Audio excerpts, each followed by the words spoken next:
First of all, I have an announcement to make.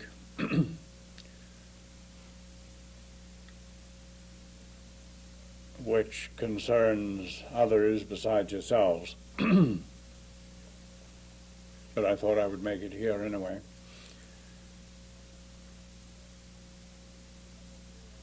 Some of you, I'm sure, knew Dorothy Brizendine. She has been living at Glen Ivy recently. She passed away this morning, which was an event not unlooked for. I'm not sure what her exact age was, but it was in the mid-90s anyway. Her physical body had been ailing, even though her spirit remained very bright and strong. But the time came and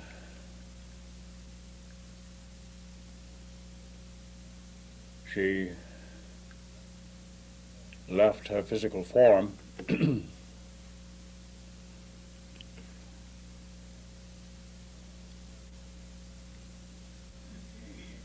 John Gray phoned me this morning earlier.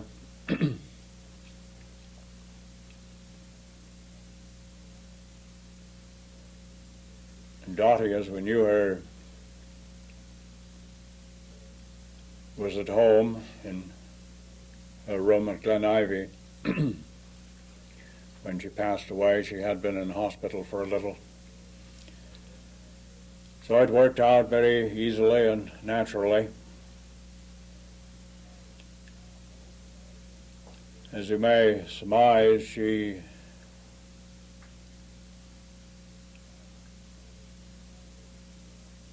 could be described, I suppose, as one of the originals of this ministry. She,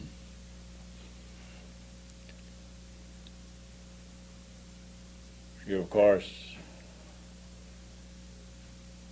knew Yolanda long ago.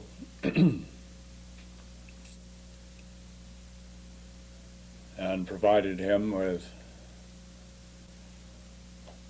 a loyal pattern of response at that time, which persisted over the years. I thank God for the part which this angel played on earth.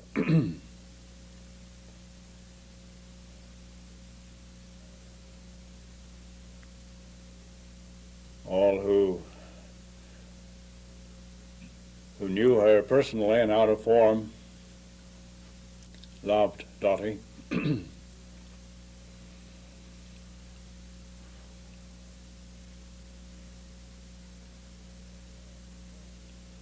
any case, the angel came forth, and the physical form has completed its purpose.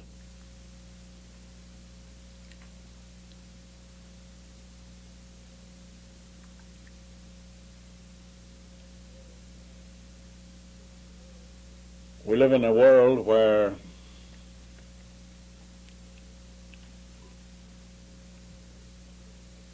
it is considered, at least, that such things inevitably occur. And we can see in an instance such as this, and in others besides, how necessary it was for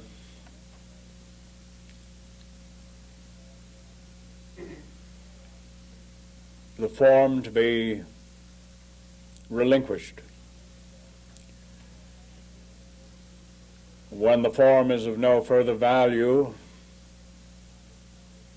why try to maintain it in existence? We are very much blessed because we have an understanding of these things which most people do not. There are those who have some sort of theoretical understanding, which is usually not very accurate anyway. But when there is a consciousness of the angel and a consciousness of the form of incarnation, we recognize that somewhere along the way there is liable to be a separation between the two, rightly so. From the standpoint of our own experience, we need to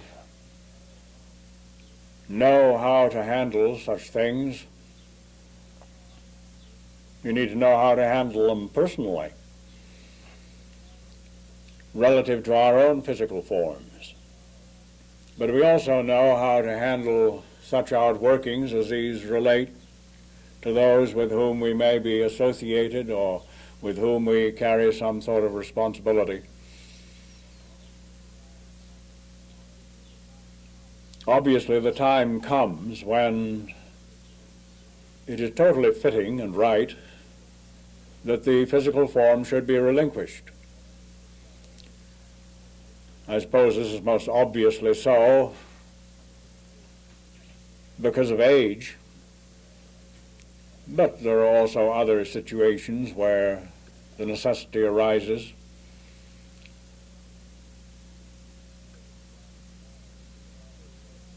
We need to see when that is the right course of action. So often in the human world there seems to be some sort of a frantic endeavor to sustain life at all costs in the physical form. This is rather ridiculous, really.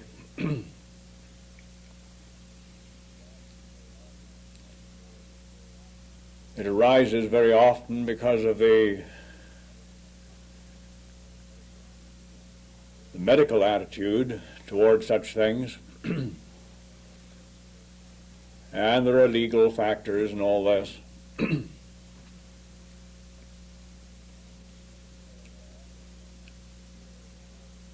But we are aware that it is never such a big deal as human beings make it. Nothing of any real worth has been lost. We acknowledge that the treasure is in heaven. So where's the difficulty?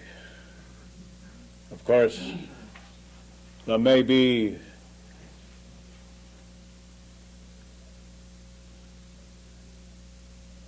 connections in the emotional sense involved, which we must stand back from, so to speak. We recognize how substance, vibrational substance, is generated and is present between people. It's present between all of us, for instance, now. It must be there, particularly with respect to those who compose the body of the archangel. It's one body, after all. Therefore, there are connections by reason of this substance between those who compose the body. Those connections are closer between some than between others.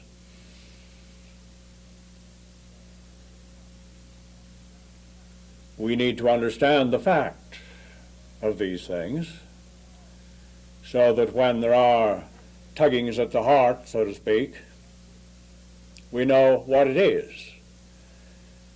Yeah, there has been the generation of substance and a substance of connection here between us, which in any particular instance may have to be relinquished. And we know theoretically what is involved here. But of course, when the human heart is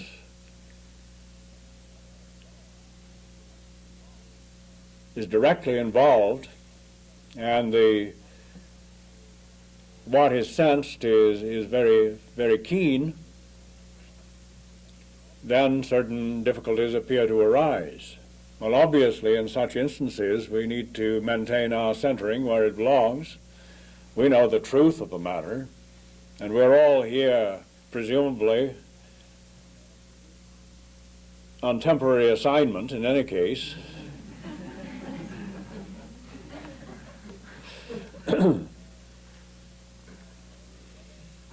And while there is some awareness of a potential of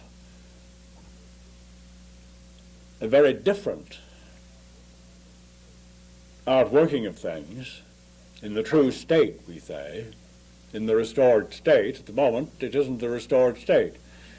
And we need to function in the state where it is. We need to handle the facts as they are, and not as we would like them to be, or as they possibly may be in the future sometime. We don't really know what those facts would be in any case, so it's idle speculation. But we do know what the facts are now, and we do know what needs to be handled now. And in our fields of responsibility as servers, we will have to handle what is called death in relationship to others, and I suppose maybe in relationship to ourselves somewhere along the way. So there needs to be a clear awareness of what we're doing and of what the reality is in our own experience. Now, if it comes to the point in our handling of a particular circumstance in our field of responsibility with respect to someone, we need to be aware of when it is right and fitting for the separation of spirit and form to occur, and by the same token be aware when it isn't right. In other words, we shouldn't be too quick to write somebody off.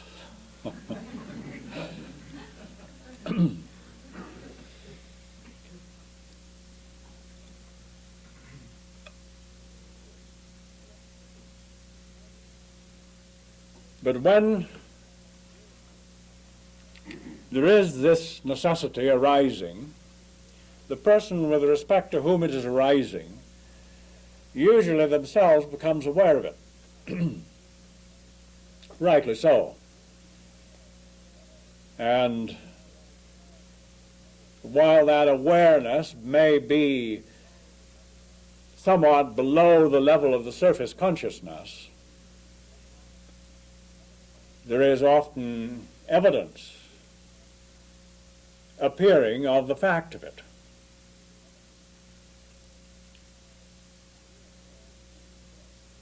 So we need to be alert in this regard, and we need to be alert with our own direct perception relative to what is happening as it relates to the person concerned, because we have as much responsibility to provide what is necessary to assist those who should remain to remain,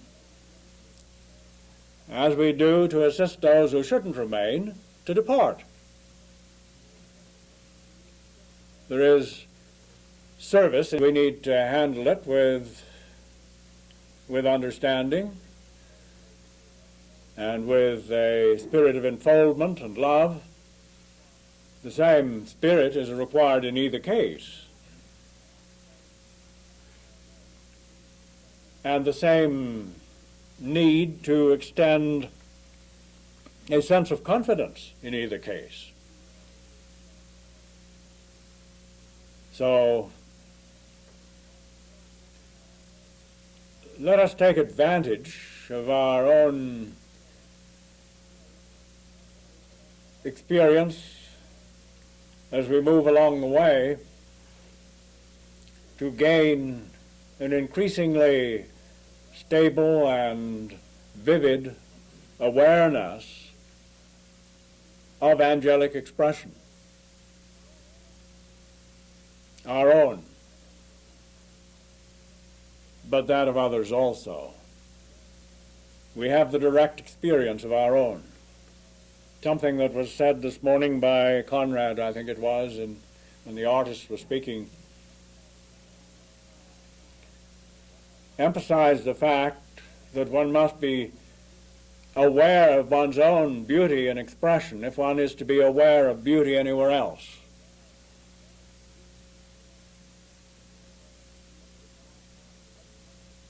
If one has a consciousness of ugliness with respect to oneself, one will be inclined to see ugliness all around one. After all, one has to observe what one observes through one's own state of consciousness. And the state of consciousness will always tend to color what we look at. You know from your own experience that when your state of consciousness is down, so to speak, then everything around you looks like disaster. Well, the disaster is internal and is projected out there. If what is true of your own expression is angelic, then you begin to see the angel all around. You begin to be aware of the kingdom, that the kingdom is present. Blessed are the pure in heart, for they shall see God. They shall see the revelation of the Spirit of God wherever they look, in one way or another. Our awareness of God is by reason of His Spirit.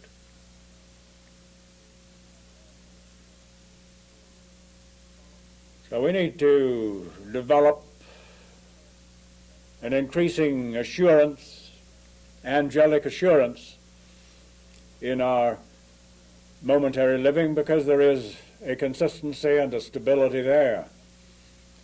And we're concerned to let it be there. Some people complain that they can't help themselves, they get down and then they get up. We can help ourselves. We can decide. It's just as simple as that. Let's not fool ourselves. The angel is present. And when we acknowledge that fact and accept it for ourselves, that's it. And you can't be deluded by the whisperings of the serpent. Get thee hence.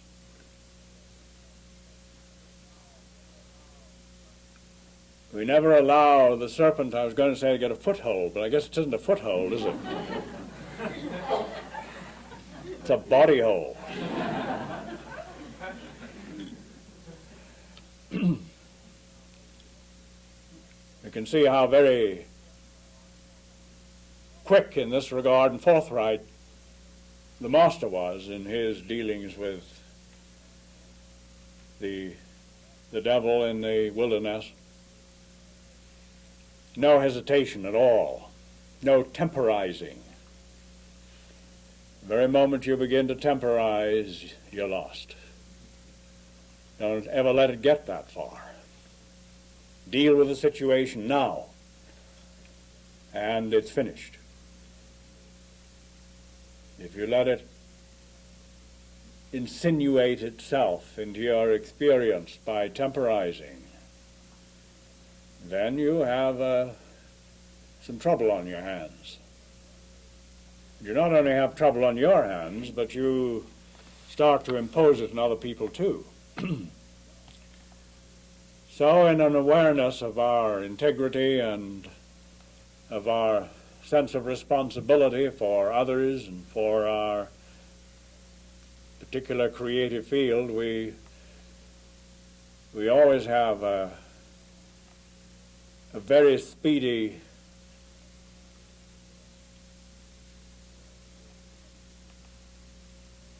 willingness to deal with whatever arises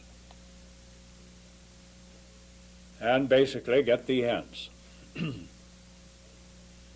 It may be helpful on occasion just to say that. There it goes.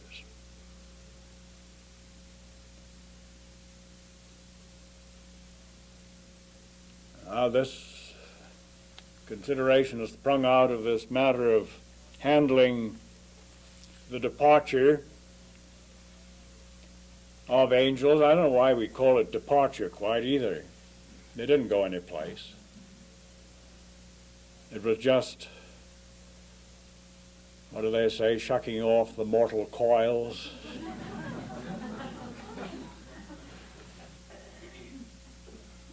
Inert substance. In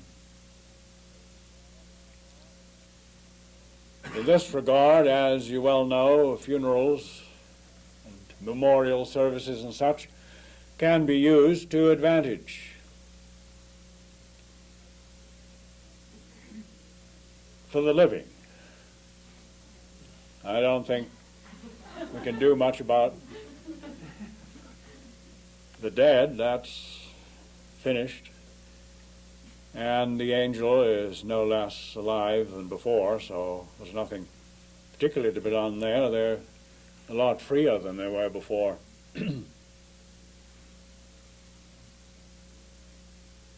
But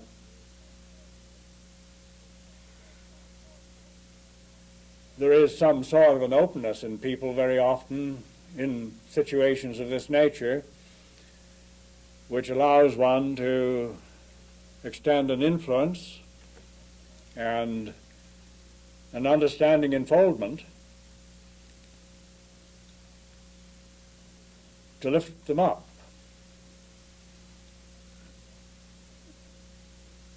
In Loveland here, there is a funeral home.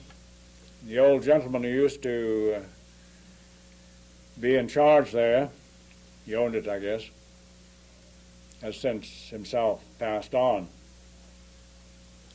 But he always used to love to come out to funeral services on Sunrise Ranch because they were so different. And of course what he felt was a sense of upliftment. There was no sort of forcing people down into the pit, which is the usual way in many of the churches in the world.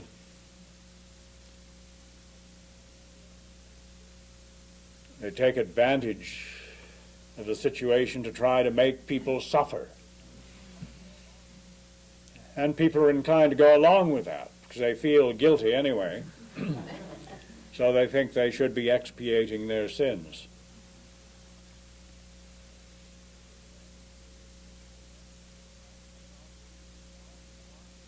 So there are opportunities in this regard that I'm sure some of you will have opportunity of taking advantage of. Be alert to them and be willing. Now, that's one part of the picture. There are angels ascending and there are angels descending. There is a matter of physical birth. Now, it seems very much easier for people to rejoice in this sort of a situation than in the other, but there really is not all that much difference. It's movement in, movement out. After all, while the baby form certainly came from an earthly source, there wouldn't have been any baby form if it hadn't been for the incarnating angel. And so there is a welcome being offered to the angel who is now putting in an appearance here. The baby doesn't know much about it at that point, but you do. And presumably the incarnating angel is not unconscious either. So it is well that this occasion should be celebrated. It's interesting, too, isn't it, how sometimes the other end of the picture, too, gets celebrated in rather morbid sort of ways, all too often. But there's the Irish wake, for instance, which involves some sort of spirit as a rule.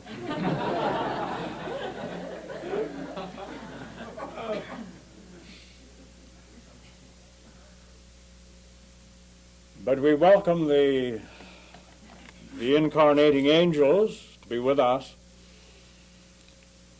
However, this is a field that we need to consider rather carefully because of the particular unfoldment of events at this time in the world.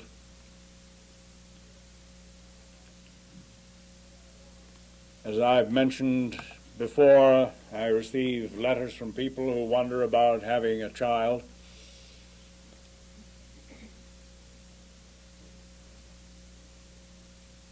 This is something that needs to be approached with a certain amount of caution.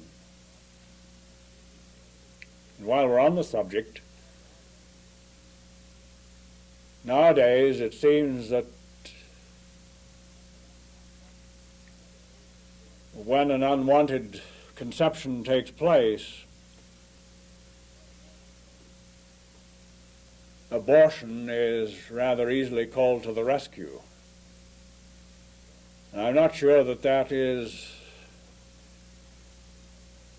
as satisfactory a state of affairs as most people tend to imagine.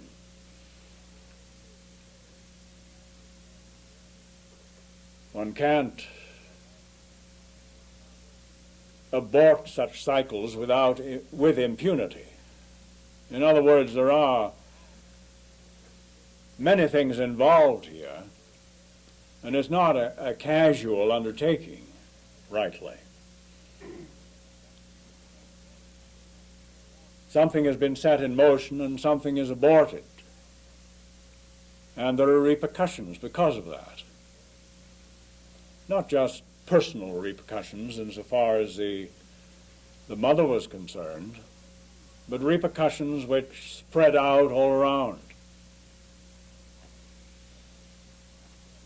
So, if I have this opportunity, I would like to emphasize the fact that it is not something to be undertaken lightly. And if we see this, then the fact of conception is not something that should be undertaken lightly. If there hadn't been conception, there would have been no seeming need for abortion. And people are all too casual about this matter of conception.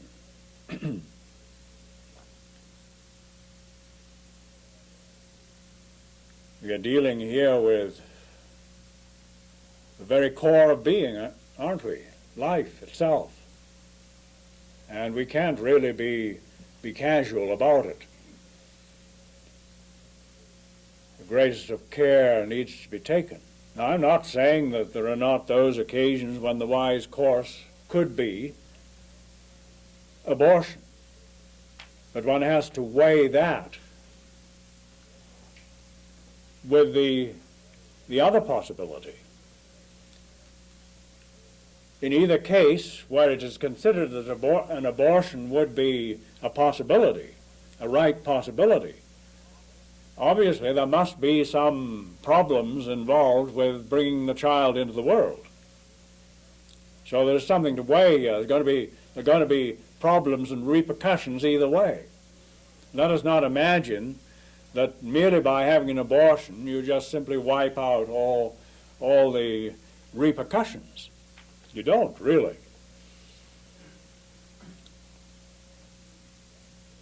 And the chickens come home to roost, so to speak, one way or another,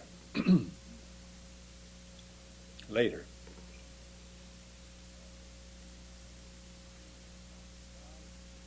It seems to me that it's much wiser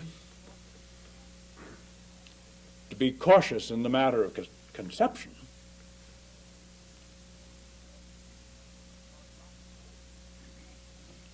so as not to set such a cycle into motion. In other words, one needs to have a little forethought.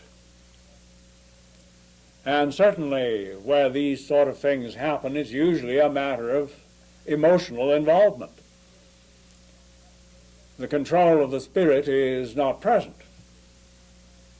I'm speaking of those occasions where it seems it might be fitting, should conception take place, to have an abortion.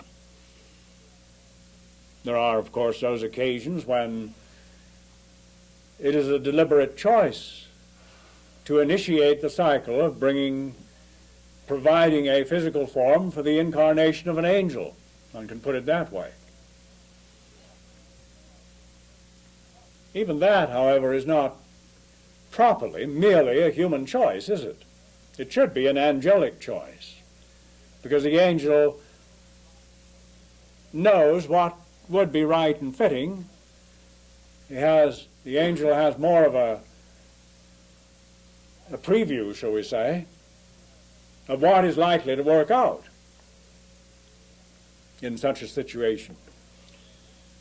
Now, in the world, the way it is, married couples think that this is their right, and, they'll decide to have a family. I think we'll have 2 children, or whatever it is, as though it was their sole responsibility.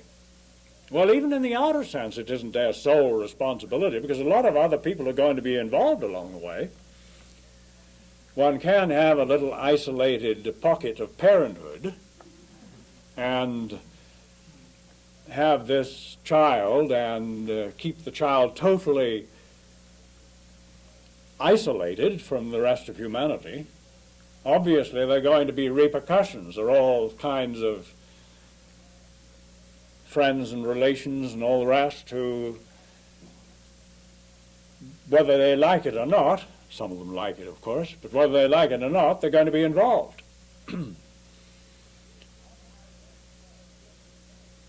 Our primary concern as angels is to do what we are here on earth to do. I suppose it's possible that part of the reason for our presence on earth may be to provide a physical form for an incarnating angel. But we also see that our responsibilities are of a far greater nature than that. Now, it's often looked upon that marriage, the only reason for marriage is procreation. This tends to be, or has been, the Roman Catholic view, hasn't it? There doesn't seem to be much other purpose than procreation. And if it isn't procreation, then it's sin. Well, that doesn't give much credit to God for his marvelous works. Of course, there's a reason. Procreation is actually a very minor reason. It is the least of the reasons, insofar as this particular field of function is concerned, humanly speaking. Obviously, this is the reason, animally speaking, or vegetably speaking, reproduction. But reproduction is not the primary purpose insofar as man is concerned. You can see what happens with unbridled reproduction. The evidence is all around us.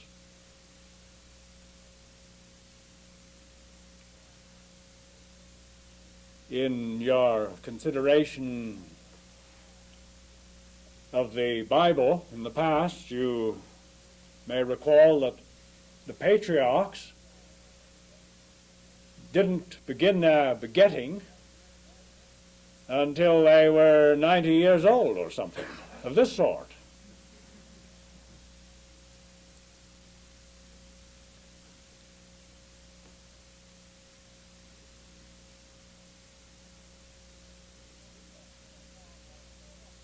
there is something else that is far more important than procreation.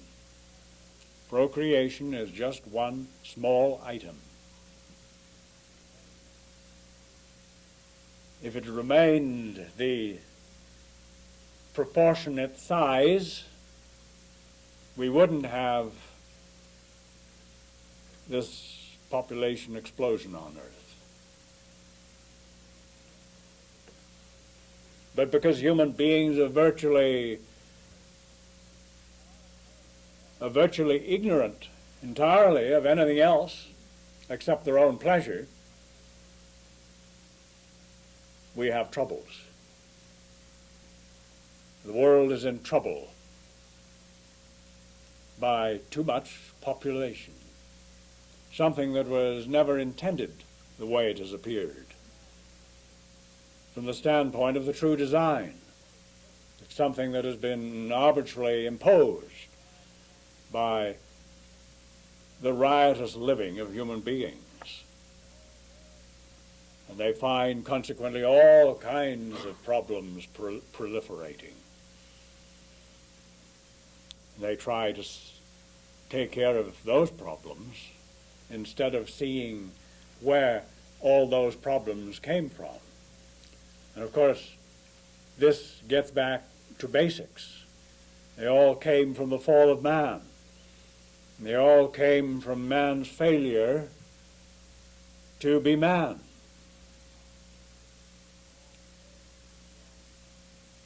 They all spring from the lack of manhood and womanhood, in other words, experienced by human beings.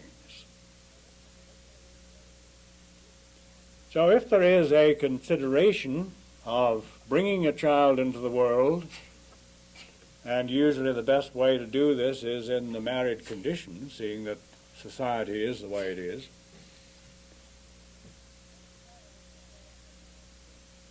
then it's not only a matter of humanly what would be pleasing, and there are all sorts of self-centered motivations back of that. And a person wants to feel that his name is being carried forward, and that when he leaves, he'll at least have some progeny still going on Earth. Well, all that sort of stuff doesn't cut too much ice with us, does it? Because we see what the picture really is. And it is the human part of it is not all that important. The human part of it merely provides a facility for angelic expression. And it is very important from that standpoint. But we need to discover what the angelic expression would be and what would be right and fitting. We become aware of our field of responsibility, spiritually speaking. And we become aware of the vastness of that field,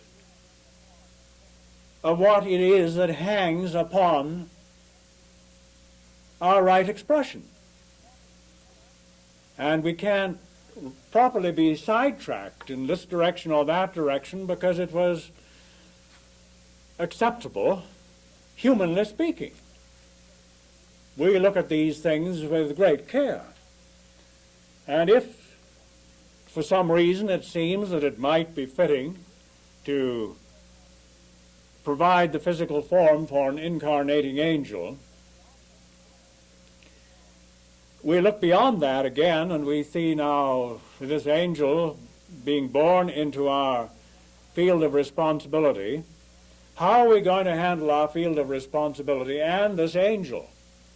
And you will immediately recognize that it involves other people, not just you, because there are those others who are going to be required to take responsibility for the child while you are handling your spiritual responsibilities in a larger field.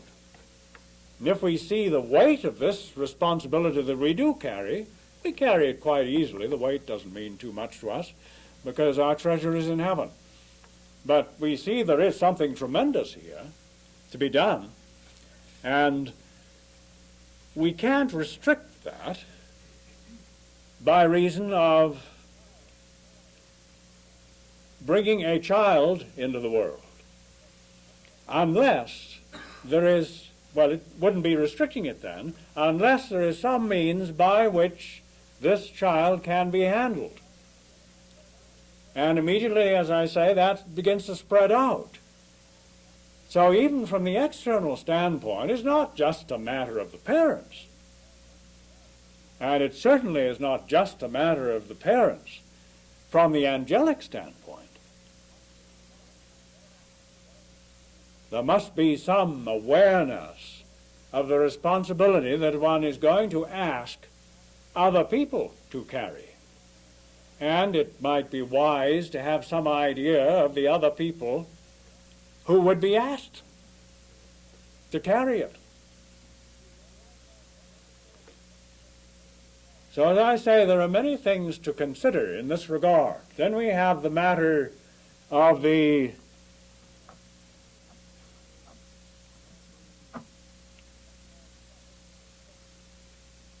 so-called crunch that is coming.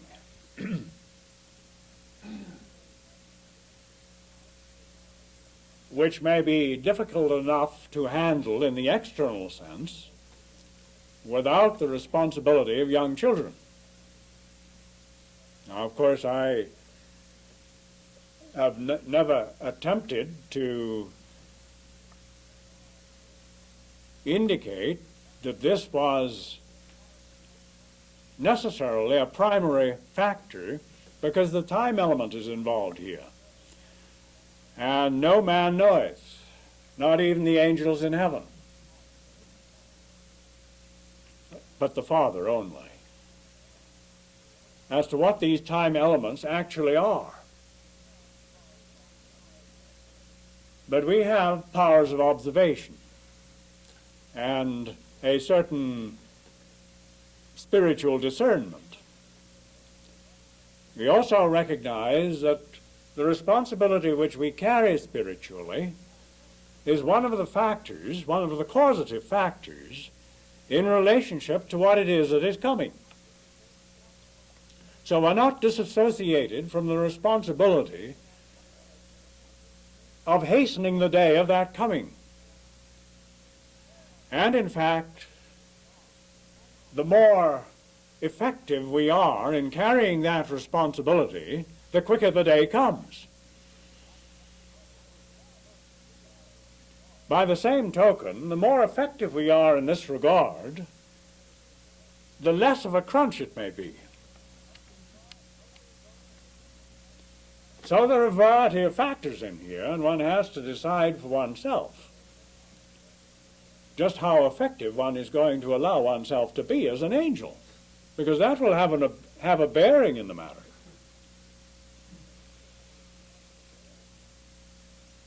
If there is too much distraction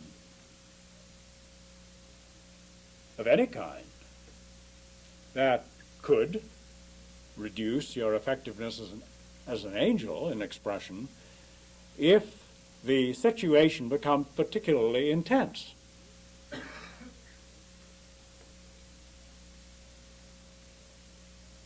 I don't tell anyone what they should do, but I suggest that they start taking responsibility for themselves in this particular field by being honest about it and by looking at it for themselves.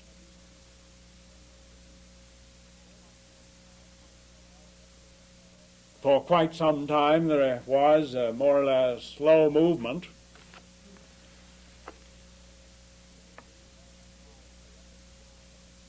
within the range of our ministry, but this has speeded up recently, and something speeded up in the world too, hasn't it?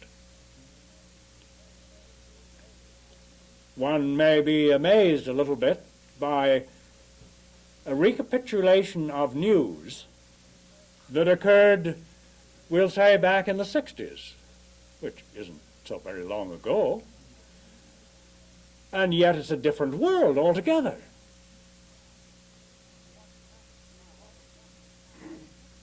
What is happening now couldn't have been taken by the population at that time, but people get conditioned to what's going on, and so a lot more is being taken now without particular reaction than would have been back there.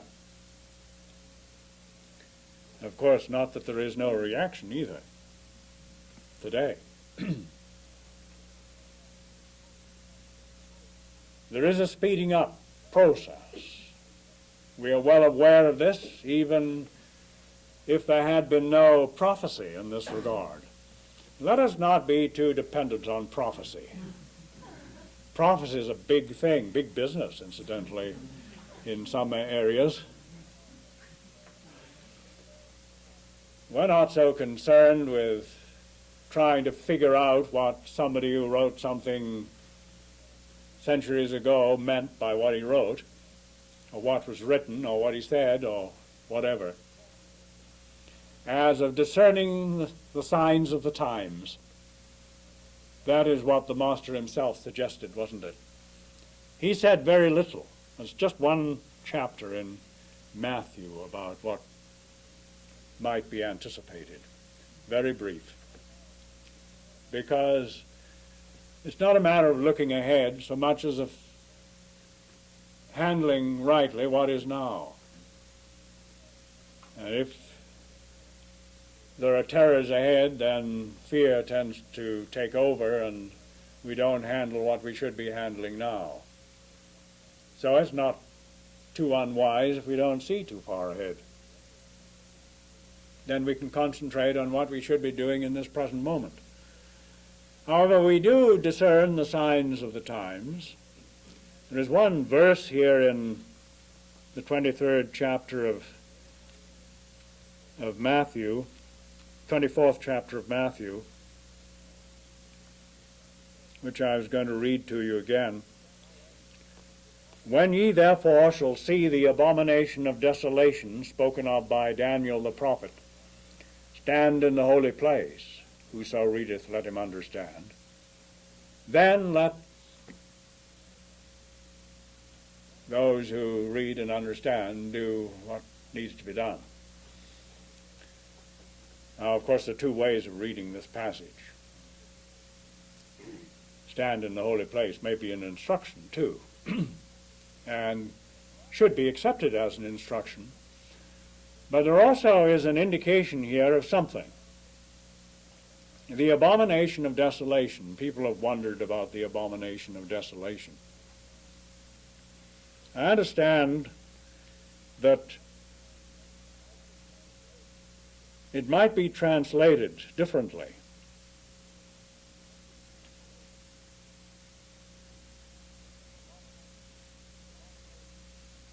Instead of abomination, refuse.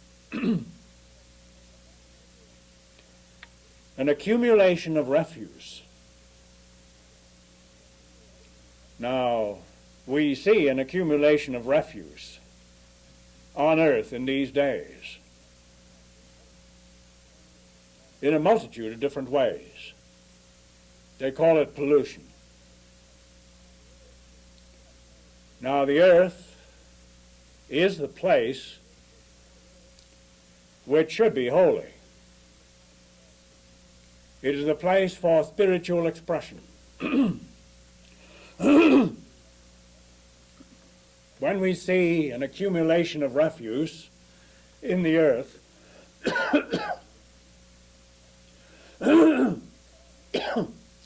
then it may be known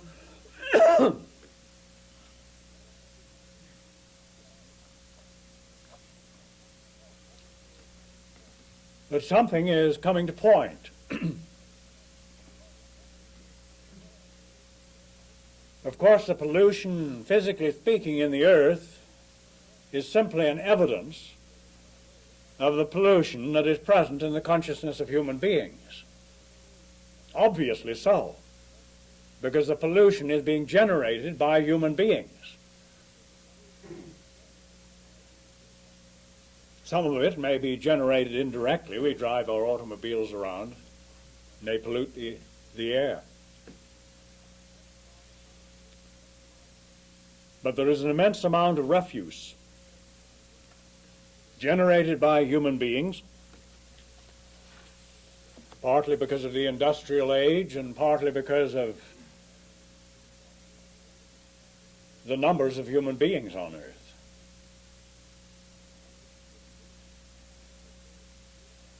It is indeed a sad picture to behold this beautiful planet being destroyed by human beings.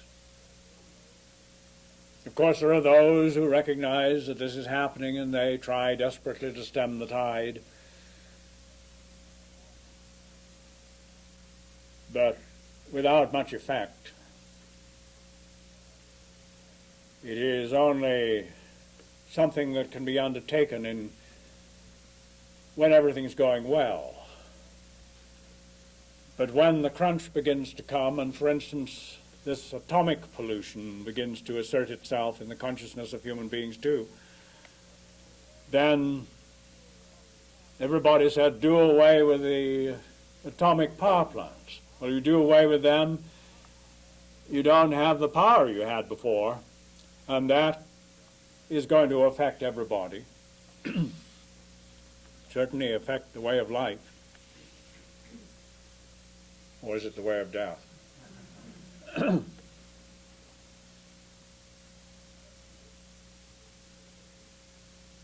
So the pollution is cumulative, and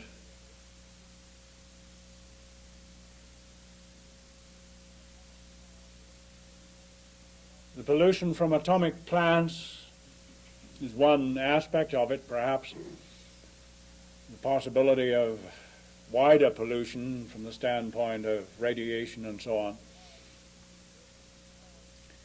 If power is reduced, then it has to be generated some other way, and of course solar energy is being talked about a lot,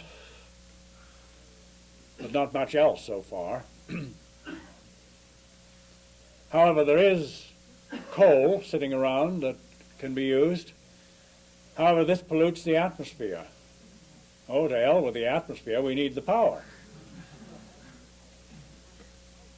And we see who wins out in these things. Of course, it's not a matter of a battle from our standpoint. From our standpoint, it's all hopeless, as long as human nature is there. So we become more concerned with the part that we have to play. Because here is the solution, although it wouldn't be accepted as a solution, mind you, by the world of human nature. And don't ever expect the world of human nature to accept the spiritual solution. They're not going to do that. That'd be too much for the devil.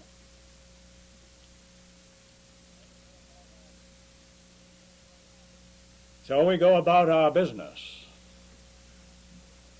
quietly. We don't make all that much noise, rightly. Other than sounding the tone, we want to sound that loud and clear. That's the trumpet. That needs to sound. But human nature is deaf, tone deaf in that regard. Pharaoh knows not the Lord. But there are those who are not so stupefied by human nature that they can hear the tone and are willing, therefore, to be moved by it a little, mostly unconsciously to start with. But they're only moved unconsciously if it's sounding. And we have the responsibility of sounding it.